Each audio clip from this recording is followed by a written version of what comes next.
تو اب میں دعوت خطاب دوں گا محترمہ ڈاکٹر کمل خالد صاحبہ، جو کہ ڈائریکٹر لائبریریز آرکائیوز رہی ہیں. قومی تاریخ اور ورثے سے ان کی دلچسپی ہے اور بڑے خوبصورت پیرائی میں اظہار خیال کرتی ہے. انہیں دعوت خطاب دی جاتی ہے کہ وہ بابا صحافت کے حضور خراج عقیدت پیش کریں.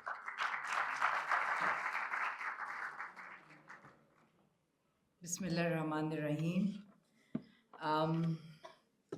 سب سے پہلے تو ماشاءاللہ جتنے یہاں پہ اسٹوڈنٹس بیٹھے ہیں اور اتنے اچھے اور اتنے صبر اور اتنی خاموشی اور اتنی توجہ سے سن رہے ہیں، سب سے پہلے تو بگ ہینڈ ٹو یو.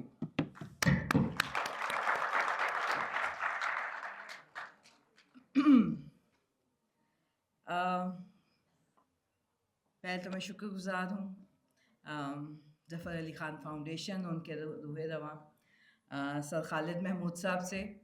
خالد صاحب کا ایک بہت بڑا کمال یہ ہے کہ وہ اتنے معصوم پیرائے سے اور اتنی محبت سے آپ کو پوچھتے نہیں، بتاتے ہیں.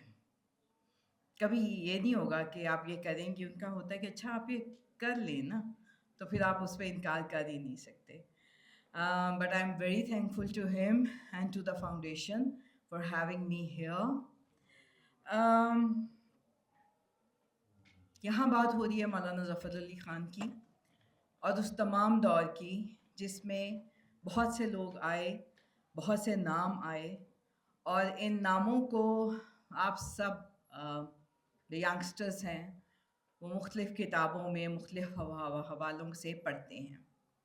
اچھا، یہاں میں ایک بات یہ کہتی چلوں کہ میری جو تھوڑی گفتگو ہوگی وہ ذرا ینگسٹرز کے لیے ہے، کیونکہ ماشاءاللہ یہاں پہ اتنے سینئر اسکالرز بیٹھے ہوئے ہیں کہ ان کے سامنے اگر میں کچھ ان کو بتانے کی کوشش کروں گی تو یہ تو بالکل ایک کہتے ہیں نا کہ سورج کو چراغ دکھانے والی بات ہے.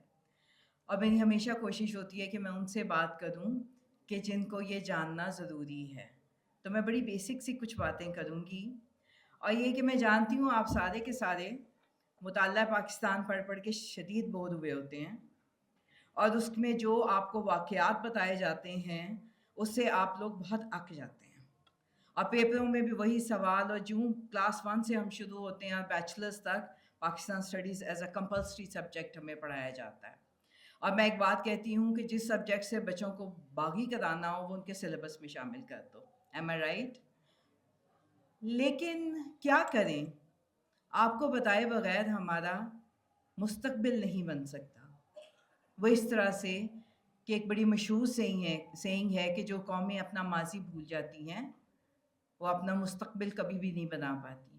اور یہ جو ماضی کے لوگ تھے جن کو کہ آپ سب بار بار پڑھ پڑھ کے بور ہو جاتے ہیں، یہ وہ لوگ تھے جن کی وجہ سے آپ، میں، ہم سب یہاں کھڑے ہیں. یہ ایک بڑی کہانی والی بات آپ سب کو لگتی ہے کہ اچھا جی بن گیا پاکستان، تحریک Pakistan and all that, but the thing is کہ ایسا کیا تھا. اور آپ لوگ آج کل کیونکہ سوشل میڈیا کا دور ہے، اور سوشل میڈیا میں آپ کو اکثر یہ چیزیں سننے کو ملتی ہیں کہ اگر ہم اکٹھے بھی رہتے تو کیا تھا.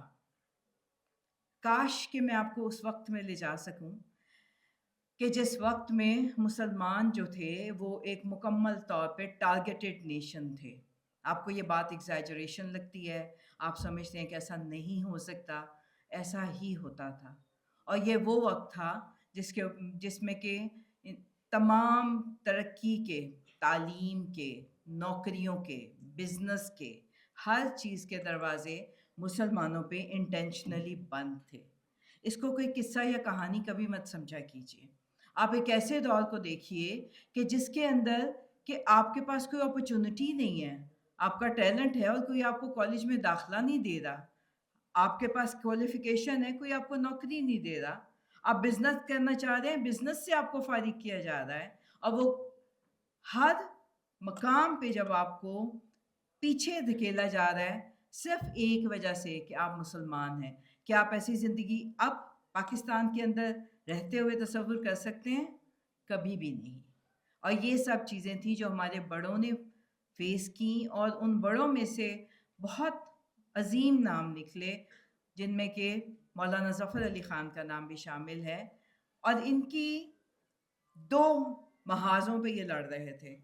ایک محاذ وہ تھا کہ جس میں وہ انگریز حکومت کو باور کروا رہے تھے کہ ہمیں ہمارے حقوق دیے جائیں. اور دلچسپ بات یہ کہ دوسرا محاذ ہمارے اندر ہی تھا کہ ہمارے اندر ہی کے لوگ جو تھے وہ ان کی مخالفت کرتے تھے.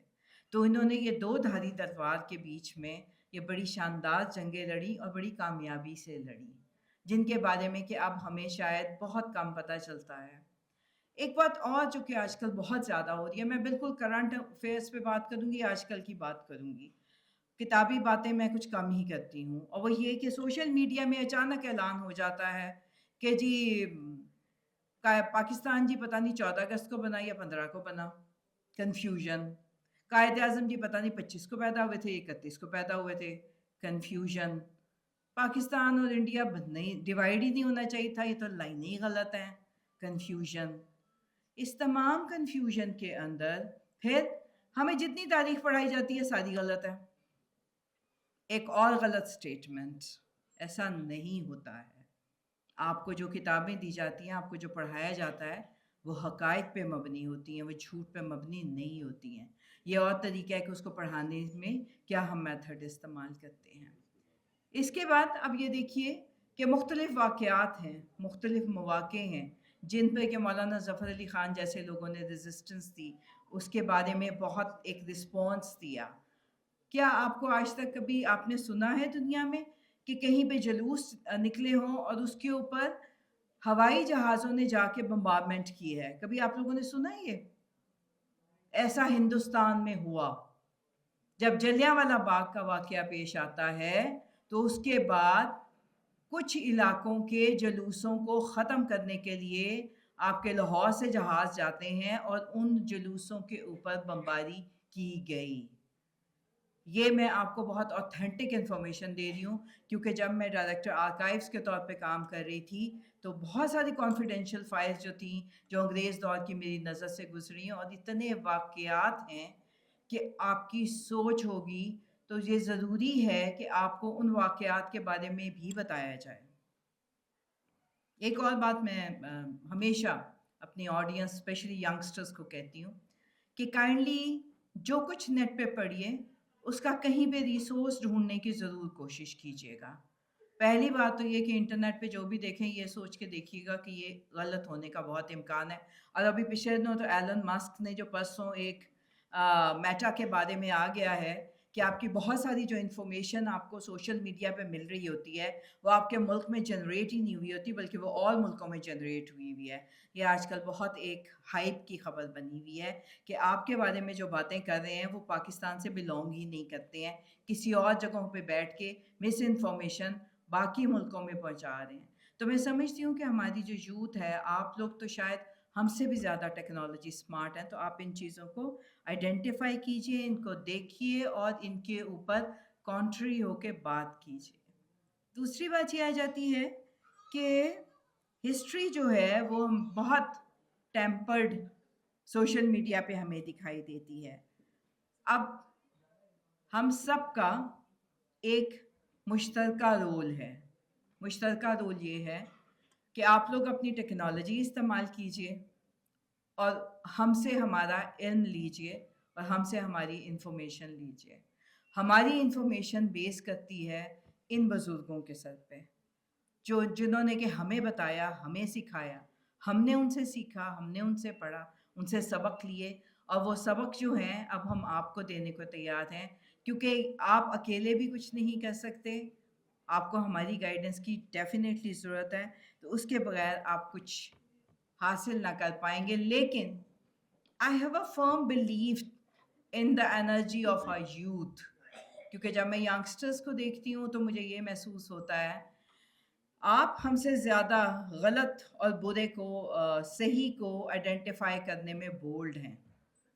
آپ لوگ چاہے وہ اینیمل رائٹس کی بات آئے، ہیومنیٹیرینس کی بات آئے، اور اگر ہم پچھلے دنوں دیکھیں تو غازہ کے اوپر میں سمجھتی ہوں کہ سب سے زیادہ ریزسٹنس جو ہے وہ ینگسٹرز کی طرف سے دی گئی. میرا خیال ہے اس سے بڑا کریڈٹ آپ سب کو شاید نہیں جائے گا.